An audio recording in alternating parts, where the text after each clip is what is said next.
Maithili express की शानदार प्रस्तुति।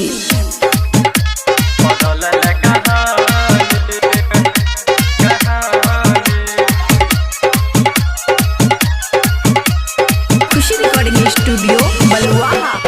नहीं सुतल जाय छो नहीं बैठल जाय छो, याद आबै छो जब तोहरानी। नहीं सुतल जाय छो नहीं बैठल जाय छो, याद आबै छो जब तोहरानी।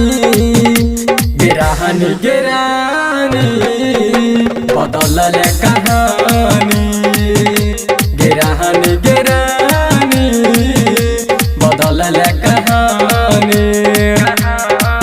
नहीं सुतल जाय छो नहीं बैठल जाय छो, याद आबै छो जब तोहरानी।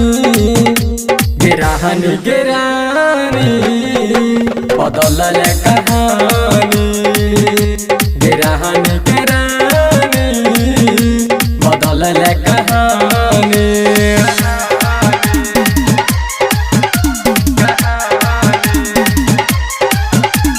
डीजे सुमित सतीश रैना, सुमित सतीश रैना, सुमित सतीश रैना।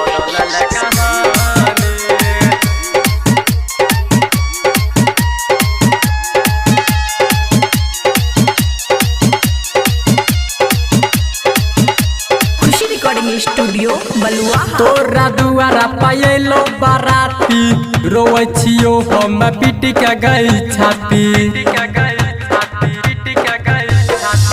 तोरा दुआरा पायलो बाराती, रोए छियो हम पीट के गई छाती।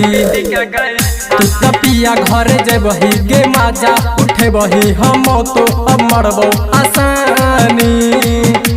गिरानी गिरानी बदलल कहानी, गिरानी गिरानी बदलल कहानी। बदलल कहानी। खुशी रिकॉर्डिंग स्टूडियो बलुआहा। रहियो तो हर बचपन के साथी, हमरा संगे तू कैला देवा भाई। रहियो तो हर बचपन के साथी, हमरा संगे तू कैला देवा भाई। कहो बबलू सनम जैबै छोटू के संग, हमरा चिता पर फेर जई है पानी। गिरानी गिरानी बदलल कहानी, गिरानी गिरानी बदलल कहानी। नहीं सुतल जाय छो नहीं बैठल जाय छो, याद आबै छो जब तोहरानी।